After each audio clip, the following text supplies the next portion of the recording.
C'est sous une pluie battante qui pourrait être qualifiée des signes de grâce et de bénédiction de Dieu que s'est déroulée cette pose de la première pierre du centre d'accueil d'orphelins et de veuves de Côte d'Ivoire, initiative de la prophétesse Kona Afoué-Suzanne, leader de la MIDG de Gros-Biakoko, village situé à une douzaine de kilomètres de Divo sur l'axe Divo-Lakota.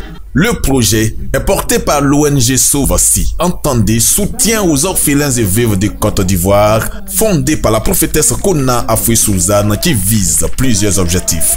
Ce que je voudrais faire dans ce centre, c'est de construire un orphelinat, recueillir les veuves et les orphelins, les nourrir, les vêtir et pouvoir leurs besoins. Maintenant, je voudrais construire une clinique pour leurs soins.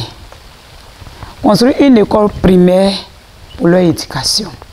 La cérémonie qui a précédé l'acte marquant le début des travaux de ce centre a enregistré plusieurs invités prenant ainsi une allure festive colorée de plusieurs prestations de chant.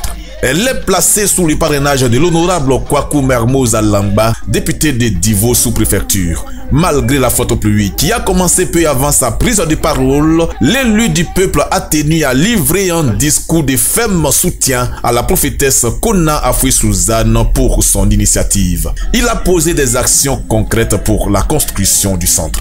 Déjà, aider les faibles, pour moi c'est déjà bon. Nous autres, on a eu la chance de ne pas vivre avec nos parents. Donc on a vécu comme des orphelins, dur, malgré que nos pères, nos mères vivent. Ça a été dur, donc j'imagine un enfant qui n'a ni père ni mère, j'imagine sa souffrance. Donc il était bon pour nous d'aider la dame qui décide de leur apporter un peu plus pour améliorer leur vécu quotidien. Venu de Yamoussoukro, l'orateur de ce programme de pose de première pierre a salué l'essence spirituelle de l'initiative de l'ONG Sauve-Si. La Bible déclare dans le livre de Jacques 1, verset 27 que la religion pure et sans tache, c'est de s'occuper des veuves et des orphelins.